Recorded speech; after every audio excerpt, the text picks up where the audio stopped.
the whole process, I've changed, and I saw that I really love her, and I would like to show her that. And I have really changed. And now I think I will be the best candidate for her to spend the rest of her life with me.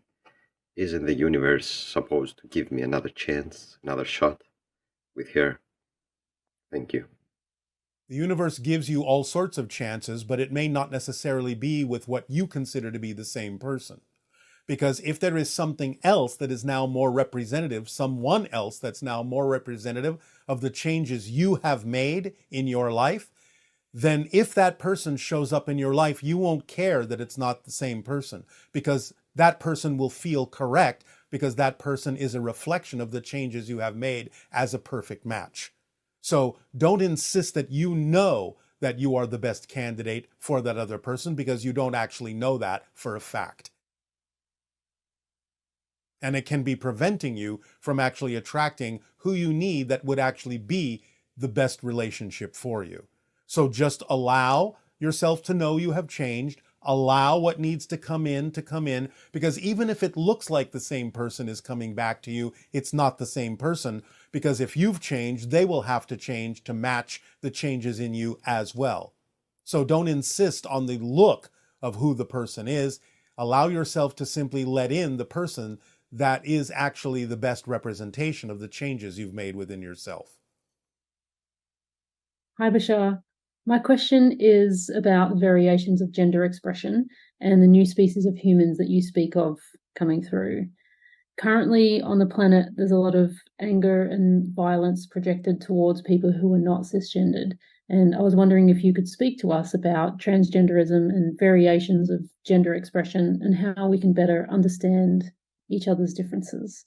Within this, I'm also curious about this new species of human that you speak of coming through, and if in that evolution we are moving beyond the old understandings of sex and gender, and if we are collectively moving towards a more androgynous expression. Thank you so much.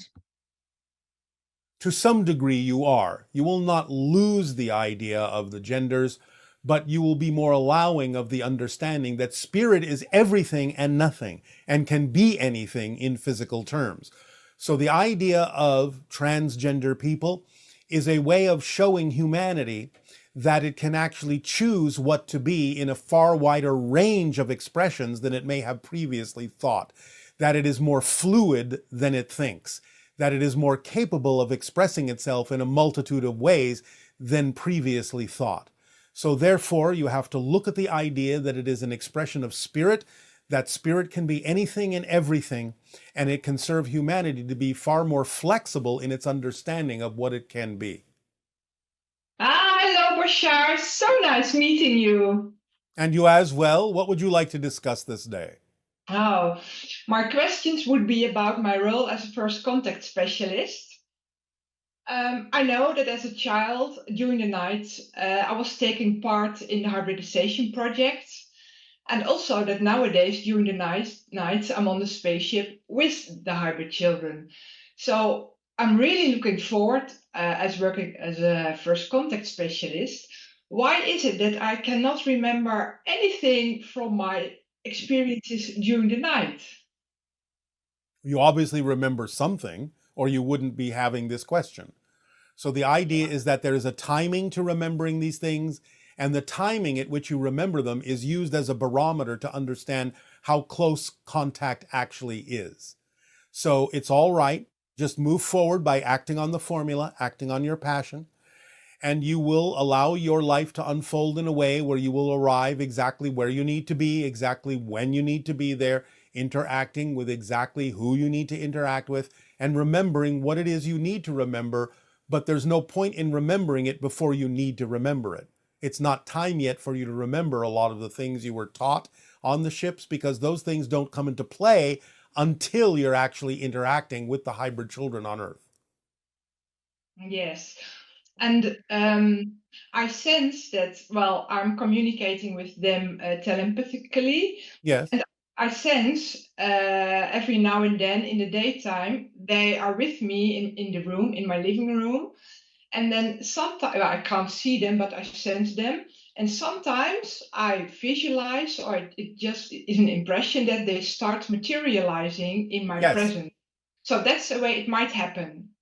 Yes, in a sense, because what they're doing is coming into a slightly altered version of physical reality that is just beyond the normal physical reality that you consider to be your physical reality, to entice your senses to stretch and perceive them in that reality. And the rate at which humanity can do that also is used as a barometer to understand how close those two realities are coming together when you start to be able to perceive what's in that reality and make it one reality, shift yourself to that version of reality where they also exist, because they exist in a slightly different version of physical reality than you do. So being able to sense that and see them more and more and more physically as time goes on means that those reality vibrations are merging and you're coming closer and closer and closer to the point of contact. Yes, because during the daytime, I often hear myself saying, "Oh, yes, you're welcome." But then during the night, when I'm going to the toilet, I think, "Well, no, not now." So Yes. during the night, there's still a fear inside of me to meet them. Is that a problem to meet them in the daytime? Do I have to heal that? Again, the idea is to look within yourself for anything that you are afraid might happen if you move forward in your passion and deal with it and let it go. Because again, remember, some of it is just unfamiliarity with their higher frequency that may cause your physical body to go into survival mode, because exposure to their frequency can make your physical body believe that it's actually dying. And that's why it goes into survival mode, which can feel like fear. So it's not about the idea even necessarily that you have fear beliefs to let go of, other than the idea that you have to get used to a different vibration that your physical mind and physical body interprets as death. Because a lot of the higher vibrations of interdimensional beings operate on a very similar frequency to that of spirit. And so your physical body can interpret that interaction and that frequency as if it's dying. And that may be mostly what you're feeling. You'll get used to it if you remove any fear of death that you have by understanding that you're already in spirit and that physical reality is just a projection from spirit. Yes. Yes, and my highest excitement is channeling, going into the channel state. I do that a lot, as often as I can. All But then right. I notice I only channel my higher self. It really feels like me. But my highest excitement is to channel other species. Why But you is this start with so? your higher self. You start with your higher self, like many channels do, to get you used to the idea of operating on that level. If and when you start channeling for other people, then it may need to call in other beings.